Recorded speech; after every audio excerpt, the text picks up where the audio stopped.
Happy Sunday, creative writers! I'm Ashley, the 2017-2018 Charles Houston Community Writers Residential Scholar. I am a senior at St. Mary's College of Maryland, majoring in English, in case you don't remember all of that from last week or you're new tuning in to watch my wonderful videos. You're probably wondering why I have all of these books in my hand. Well, in case you also don't remember, last week I talked to you about my community outreach portion of the Residential Scholar Program, which is Project Echo.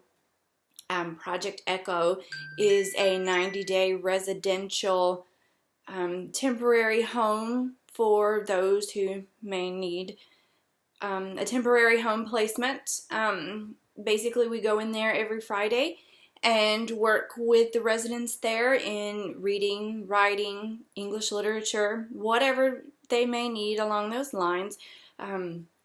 We also do some other things, which I'll talk about more in a moment. But to get on to all these books that are in my hand, we wanted to build an adult library. Once Ed and I came in and took a tour of the facility, we noticed that there was no adult library. So we reached out to all of the other members of the Charles Houston Community Writers and have requested donations so that we can begin to build up the adult library in the facility. And this is all of our first donations from one person. I'm not going to name her because I'm not sure if she wants to be named, but she knows who she is, and we thank you so much. This is a lot. I'm very happy. But to talk more about Project Echo, we went in this past Friday. Ed and I did. Frida also joined us. We did a little game that is the M&M's feeling game. I thought this would be really fun for everyone, and everybody came out. It seemed like everyone in the facility almost came out. There was no empty chair whatsoever. All of the tables were filled up. Everyone had such amazing energy, was super excited, and couldn't wait to play the game.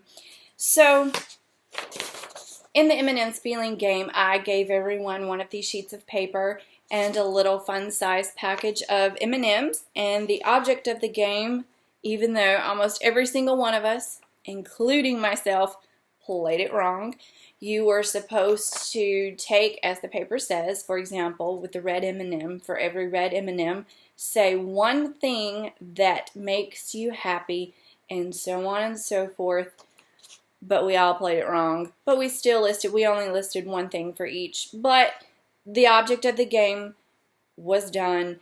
People shared their feelings, and we had one really enthusiastic gentleman who couldn't wait. He was kind of the first one finished writing before everyone else was, and he was like, I want to go first. I want to share my feelings. So go right ahead. We were very excited. Everyone said thank you and, asked if, what we were doing next week. They said they couldn't wait till we came back. Some people even asked, are you guys coming back next week? Will you be here every week? We are so excited to have you. Even some of the older, teenagers came out and asked us if we were coming back and even told us that they were so glad that we were there. So that kind of makes you feel really good, and knowing that you are connecting with the residents. I know when we first went in, I myself was a little afraid because I didn't know if I was connecting with them. I didn't feel that they saw me as someone who they could connect with, because most people's first impression of me is someone who has never been through anything or someone who hasn't struggled. I assure you, I have. I have been right there in the trenches. I've gone through some stuff. I am right there along with you, and my purpose is to share my experiences with all of the residents and kind of help them to go through the transformation of changes that I did, all thanks to writing and literature. So that was the game that we played. Coming next week, I have a new game, and I want to incorporate more writing. We're going to start designing our character. and maybe creating a problem that that character is going to go through and kind of build off from there. I want to get the residents in the mood and in the environment to write. So I think by starting next and designing up their character, maybe they can put themselves into this.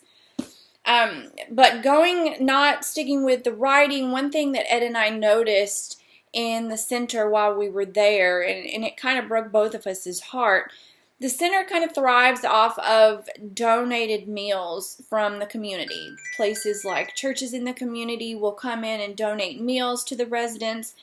Unfortunately, Friday night there was no meal, and that kind of just had Ed and I, baffled. And we understand that people in the community can only do so much, but in going forward, in addition to reading and writing and literature and the book donations, something that we kind of want to work on and maybe try and find a way to incorporate is to find a way to make sure that these people do not go another night without a meal.